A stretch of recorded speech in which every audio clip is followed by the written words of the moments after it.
There's something powerful about the stories we don't expect to hear, the ones that sneak into our lives and make us stop, think, and question the things we've taken for granted.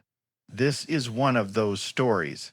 It's about an American woman, born and raised in a world that often views Islam through a lens of stereotypes and suspicion, who found herself pulled into a completely different reality.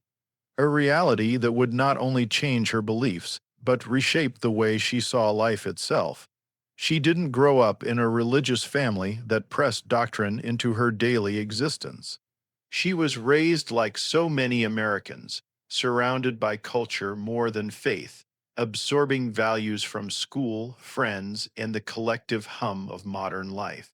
Religion was something distant, something that belonged to old buildings and ceremonial holidays, not something that touched her personal decisions. And yet, beneath the surface, there was always this quiet hunger for something deeper, something that explained not just how to live, but why to live. College opened new doors. It was the classic American experience, a campus buzzing with different ideas, debates over philosophy, endless late nights filled with music, laughter, and occasional existential crisis.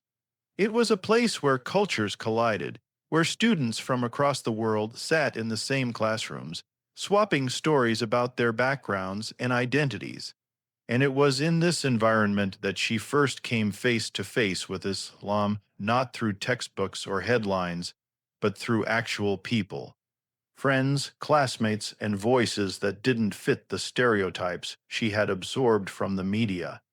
These weren't the one-dimensional characters painted on the evening news. They were intelligent, funny, driven just like her, but there was something different in them, a kind of discipline, a sense of rootedness, a calm certainty in who they were. She noticed how they excused themselves to pray, how they spoke about family, how they carried themselves with dignity even when life threw challenges at them. At first, it was just curiosity. What was it that gave them that sense of direction? Why did their world? You seem so solid in a time when everyone else was floundering. The more she watched, the more questions began to form. She picked up books, read articles, sometimes in secret, because exploring religion felt almost like stepping into forbidden territory. There was fear, too, not just of what she might find, but of what it might mean if she connected with it. Because the truth is, exploring Islam in America comes with baggage. It's a religion that's constantly misrepresented, constantly under suspicion. And yet, despite all that noise, something inside her kept pulling her back toward it. Travel became the turning point. She had always loved the idea of going abroad, of stepping into worlds that didn't look or sound like her own. And when the chance came to visit the Middle East, she took it. Landing in Cairo was like stepping into another universe. The air was different, thick with the call to prayer echoing through streets that seemed alive with history. Mosques stood tall against the skyline, not as tourist sites, but as living, breathing centers of community. She saw families gathering after prayer, children running between the pillars, old men sharing wisdom, women greeting each other with warmth and laughter. This wasn't the Islam she had seen on TV. This wasn't the angry caricature or the rigid stereotype. This was something vibrant, something human, something that felt more real than anything she had known before. She began to see Islam not just as a set of rituals, but as a way of life, an architecture of meaning that touched every moment, from waking up in the morning to breaking bread at night. Still, she wrestled with doubts. She wasn't looking to abandon her identity or to erase the culture she came from. She wondered, could she really belong in this world? Could an American woman, raised in an entirely different reality, truly walk this path? The questions weighed heavily on her, but so did the pull of something undeniable. The sense that Islam wasn't foreign, but familiar. It spoke to her deepest instincts about morality, compassion, and purpose.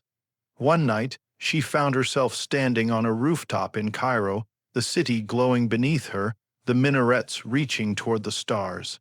The call to prayer drifted across the skyline, uniting millions of people in a single rhythm of devotion. And in that moment, something clicked. It wasn't dramatic, it wasn't theatrical. It was quiet, internal, like a door opening inside her heart. She realized she had been circling around the truth for years, and now it was right in front of her. Conversion wasn't about abandoning who she was, it was about becoming who she was always meant to be. She embraced Islam not out of pressure, not out of force, but out of love for the clarity it brought. Love for the way it demanded sincerity, humility, and gratitude. Love for the way it connected her to something greater than herself. But her journey didn't end there, because accepting Islam as an American woman in the post 9/11 world was not just a private act of faith, it was a public challenge. She had to face her family's confusion, her friends' skepticism, and a society that often viewed her new identity with suspicion. The decision would shape her life in ways she couldn't yet imagine, and it would lead her into a marriage, a new home, and the creation of a memoir that would inspire countless others, the Butterfly Mosque. Her story is not just about religion, it's about transformation. It's about what happens when you step outside the narratives you've been given and allow yourself to be changed by experience. And as we dive deeper into her journey, we'll see how love, faith, and courage intertwined to create a life that defied expectations. This is where it all begins: the rooftop in Cairo, the call to prayer, and the quiet realization that the search for meaning had finally found its answer. But the real test wasn't just in believing. The real test was in living that belief day after day in a world that didn't always understand. The moment of conversion is often painted as a finish line, but in reality, it's just the beginning. For this American woman standing on that Cairo rooftop, embracing Islam was not the end of a search, but the opening of a new chapter in her life. And like all beginnings, it came with turbulence, resistance, and the challenge of reconciling who she was with who she was becoming. Returning home after her time abroad, she found that the world didn't see her transformation the way she did. For her, Islam had become a source of clarity, a lens through which life suddenly made sense. But for her family and friends, the change raised questions, fears, and misunderstandings. They didn't see faith, they saw distance.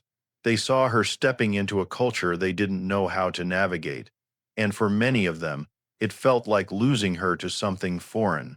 At first, she tried to explain. She shared passages she had read, stories that had moved her, the beauty she found in the rhythm of prayer and the discipline of fasting. But explanations rarely bridge emotional divides. To her parents, Islam wasn't a philosophy. It was the faith of headlines, of wars, of controversies that dominated the nightly news. And so, every conversation became a negotiation between love and fear, between her desire for authenticity and their desperate hope that she would return to the life they understood. But here's where the human spirit shows its resilience. She realized quickly that to live her new faith, she couldn't demand immediate acceptance. Instead, she had to embody the values she had embraced: patience, kindness, respect. These became her tools. Rather than argue, she chose to live in a way that reflected the depth of her choice. It wasn't about convincing anyone through words, it was about showing them through actions. One of the most profound challenges was identity. For an American woman, the decision to wear hijab or to practice Islam openly is more than just a spiritual expression. It's a political statement, whether she intends it or not. Stepping outside with a scarf around her head suddenly placed her in the middle of society's biases. Strangers stared, some avoided her, others confronted her with ignorance or hostility. Every outing became a reminder that faith in public was not a neutral act, but one that demanded courage. And yet, there was also empowerment in it. The hijab wasn't just clothes, it was a declaration of agency, a refusal to be defined by society's narrow expectations of women. It was her way of saying, I choose my identity, I choose my values, I choose my path, and that choice, though often misunderstood, gave her a sense of freedom she hadn't experienced before. Love, too, entered the story. While in Egypt, she had met a man whose character reflected the very values that had drawn her to Islam in the first place. He was kind, thoughtful, rooted in his faith but open to the world. Their connection grew naturally, not through forced romance, but through shared values and a deep respect for one another.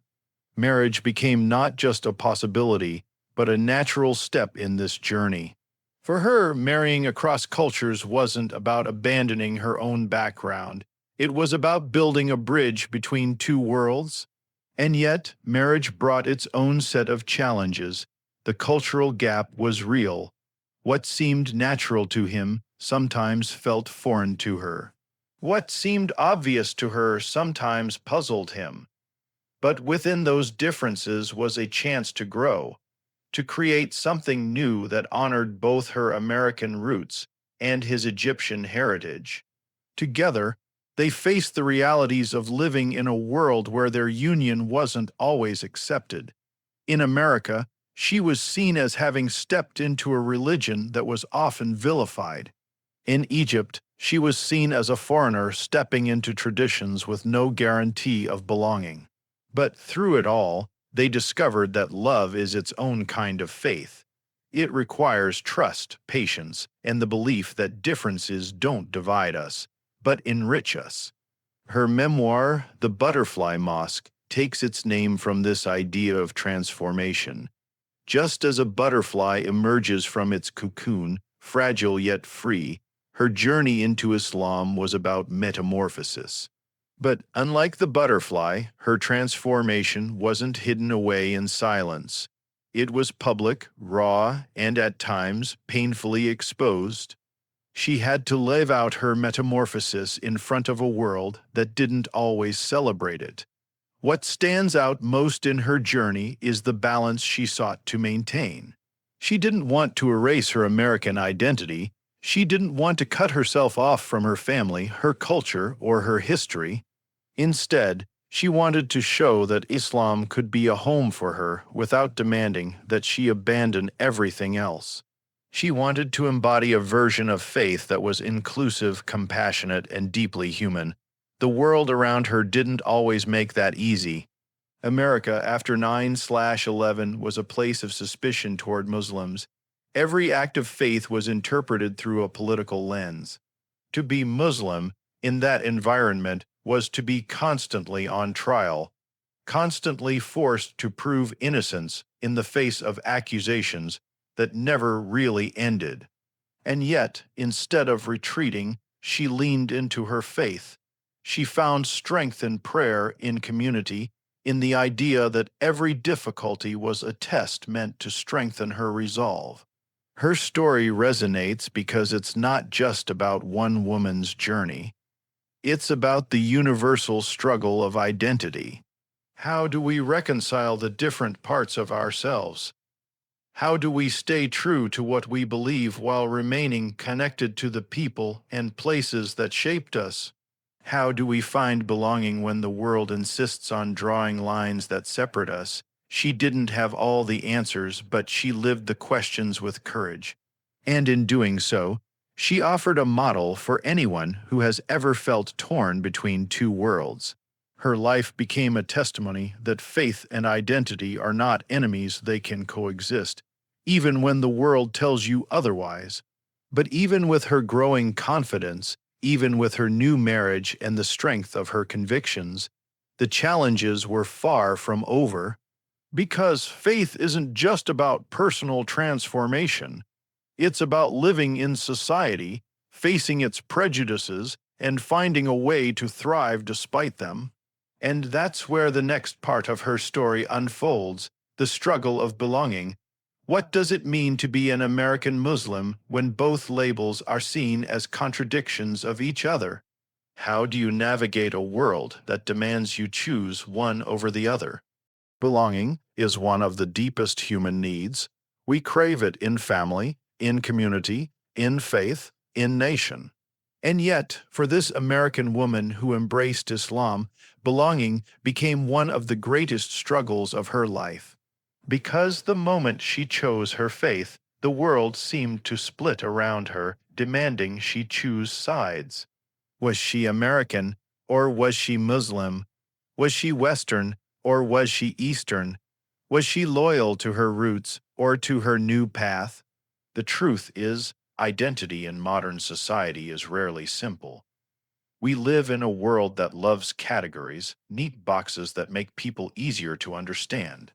But when you live between categories, you challenge the system. And that's exactly what she did. She was no longer just the girl from suburban America, nor was she fully embraced as a daughter of the Muslim world. She existed in the space between, and that space, as liberating as it was, could also feel like exile. The pressure came from all directions. In America, she faced the weight of suspicion. Strangers questioned her hijab, colleagues made offhand remarks about terrorism, even well-meaning friends stumbled into stereotypes that stung more than they realized. Every time she introduced herself as Muslim, she braced for the reaction. Would it be curiosity, discomfort, hostility? In the early years, it was often all three. But it wasn't just external prejudice.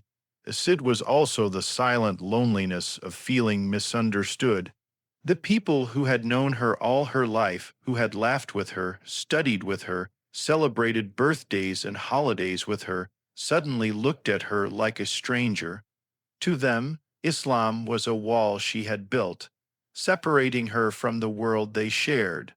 She wanted them to see what she saw: the beauty of faith, the peace it brought her, but often all they saw was the headline version of Islam, stripped of humanity and reduced to conflict.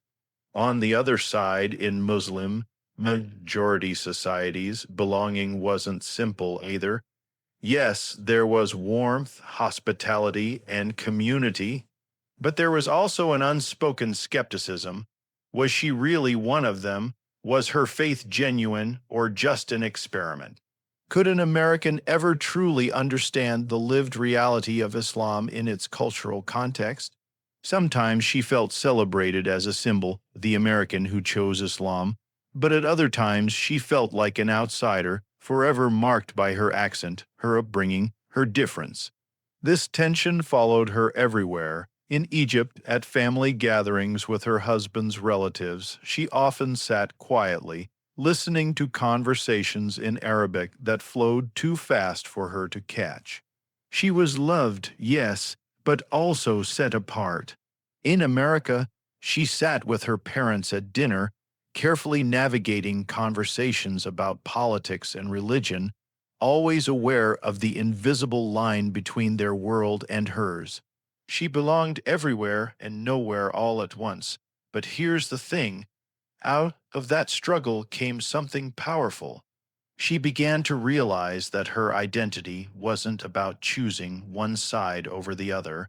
It was about embracing the complexity of both. She didn't have to abandon her Americanness to be Muslim, nor did she have to water down her Islam to remain connected to her roots. She could be both, even if the world didn't know how to make sense of it. This realization shaped the way she lived her faith. Instead of hiding it or apologizing for it, she leaned into it with confidence. She prayed openly. She fasted during Ramadan even when it meant skipping social gatherings in America. She wore hijab even when it drew stares. But she also kept parts of her American identity alive: her love of literature, her curiosity, her voice as a writer who could tell stories in a way that bridged cultures instead of dividing them. Her book, The Butterfly Mosque, became that bridge. It wasn't just a memoir, it was a declaration that belonging doesn't have to be exclusive. She used her story to challenge the narrative that Islam and the West are destined to clash. Through her own life, she showed that the two could coexist inside one person, not perfectly, not without struggle, but authentically. Still, this came at a cost. Writing openly about her faith meant exposing herself to criticism from every side. Some Muslims accused her of not being devout enough, of holding onto too much of her old life. Some Americans accused her of betrayal, of aligning with a religion they considered foreign or dangerous. Living in between meant never escaping judgment, but it also meant carving out a space where others who felt in between could finally see themselves. Because she wasn't alone. Across the world, countless people live between identities: immigrants, converts, people with mixed heritage, people who refuse to be defined by a single label. Her journey became a mirror for them, proof that complexity isn't weakness but strength. Belonging doesn't always mean fitting into one place neatly. Sometimes belonging means building a new space entirely, a place defined not by categories but by authenticity.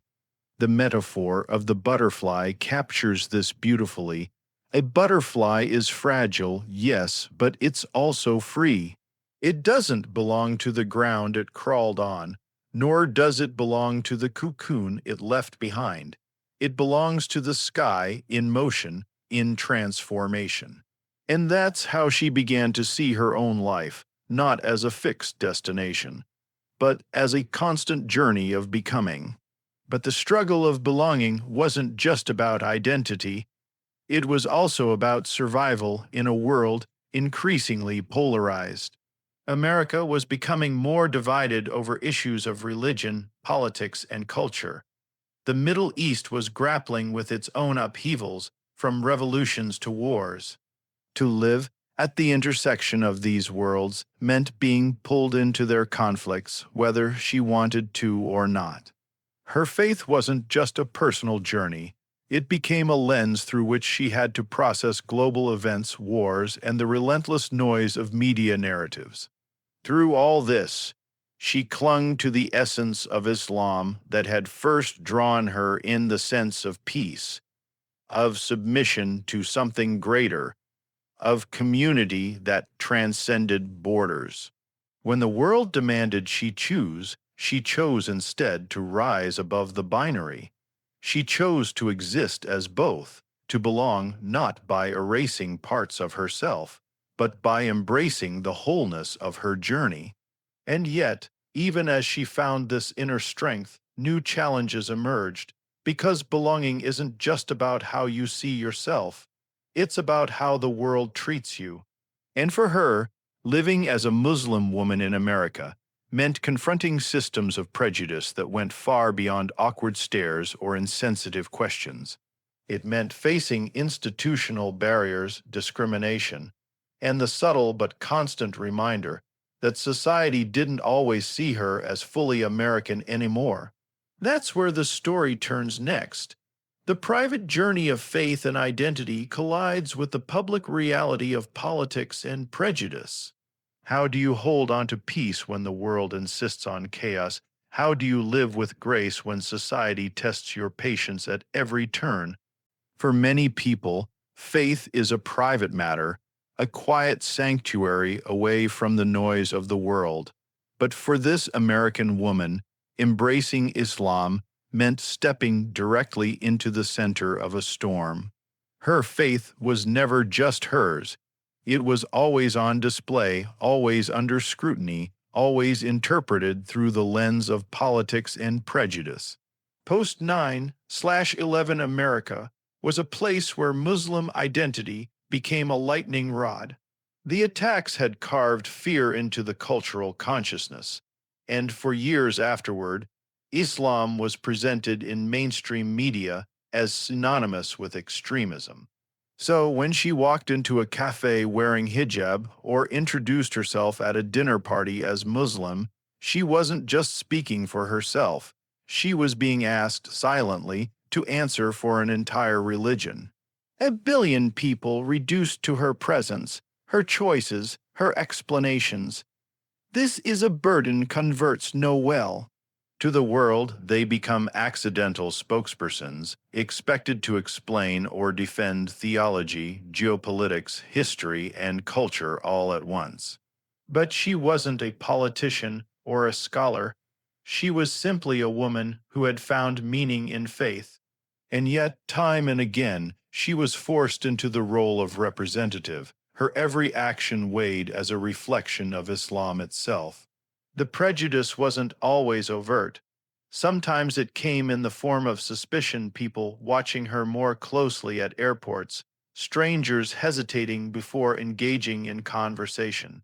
Other times it was subtle, like a coworker making a joke about terrorism in the break room, or a friend asking with a strained smile if she was allowed to do certain things now. These moments cut deep because they revealed the quiet distance that had grown between her and the people she once felt fully at home with.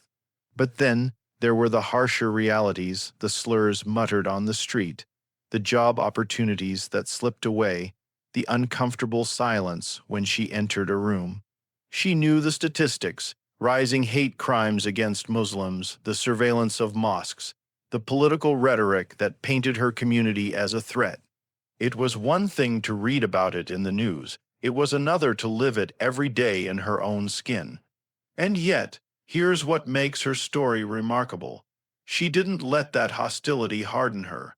Instead, she leaned deeper into the values that had drawn her to Islam in the first place: compassion, patience, resilience. When faced with ignorance, she chose to educate through kindness rather than anger. When faced with hostility, she chose dignity over bitterness. This wasn't weakness, it was strength. Because to meet hate with hate is easy, to meet it with grace takes a level of discipline few ever master. In many ways, this discipline was forged in the rituals of Islam itself. The daily prayers gave her rhythm, grounding her when the world felt chaotic. Fasting in Ramadan taught her self-control and empathy, reminding her of the shared humanity that transcends cultural divides. Charity connected her to those in need, showing her that faith isn't about separation, it's about service. These practices weren't abstract, they were shields, anchors, and lifelines in a society that often treated her like an outsider. But faith alone wasn't enough. She also found strength in community. American Muslims, though diverse and scattered, offered her a sense of belonging she couldn't find elsewhere. In mosques, she found support from women who understood the challenges of balancing tradition with modern life. In study circles, she learned from converts who had walked the same path, facing the same skepticism from their families, the same struggles of identity. In their stories, she found echoes of her own, and in their resilience, she found courage. Her marriage, too, became both a sanctuary and a test. Living with her husband in America meant navigating two sets of prejudices: hers as an American convert, his as an immigrant man of Middle Eastern background. Together, they bore the weight of suspicion, the stares in public, the constant awareness of being the Muslim couple. In spaces where Islam was misunderstood, their love was tested not just by cultural differences, but by the outside world that projected fear onto their relationship. And yet, in that struggle, they grew closer, united by the knowledge that their bond was built not on superficial similarities, but on shared values, resilience, and purpose. This is where the metaphor of the butterfly mosque takes on new depth. A butterfly is delicate, easily damaged, yet it persists, defying the odds with fragile wings. In the same way, her faith often felt fragile under pressure. threatened by prejudice and doubt. But each time it was tested, it didn't break. It grew stronger, more resilient, more capable of flight. The mosque, too, symbolized this resilience. Though misunderstood by outsiders, it remained a place of beauty, of sanctuary, of connection to the divine.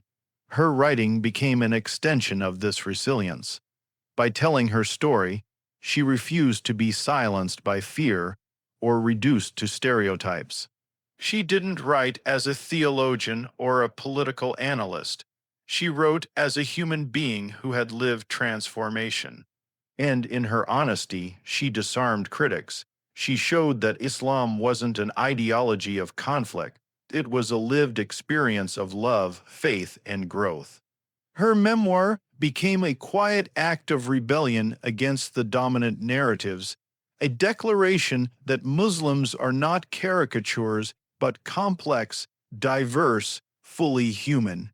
Of course, not everyone welcomed her perspective. Some accused her of romanticizing Islam, of ignoring its challenges. Others accused her of betrayal, of abandoning the culture she was born into. This is the paradox of public storytelling. No matter how sincere, it will always be dissected, criticized, and misunderstood. But she accepted this as part of the path because the alternative, silence, would mean allowing others to define her story for her. And here's the larger lesson in all of this. Faith under fire is not about avoiding conflict, but about transforming it. The world will always have prejudice, misunderstanding, and fear, but what defines us is how we respond. Do we shrink under the weight of it, or do we rise above it with dignity? She chose the latter, and in doing so, she became more than just a convert or a writer. She became a bridge between East and West, between faith and doubt, between identity and belonging. But this journey of resilience leads us to one final, deeper question. What does it mean to live fully, not just as a Muslim or as an American, but as a human being? To move beyond survival and find joy, peace, and transcendence in a divided world. That's the final step of her journey, the culmination of struggle and growth. And that's where Chapter 5 takes us. The discovery of meaning, love, and wholeness beyond the boundaries of culture and creed. By the time her journey reached its later chapters, the turbulence of conversion, the struggle for belonging, and the battles with prejudice had shaped her into someone unrecognizable from the woman she once was, not unrecognizable in the sense of losing herself, but in the sense of uncovering her truest form. Like the butterfly, her wings had finally opened, fragile, yes, but undeniable.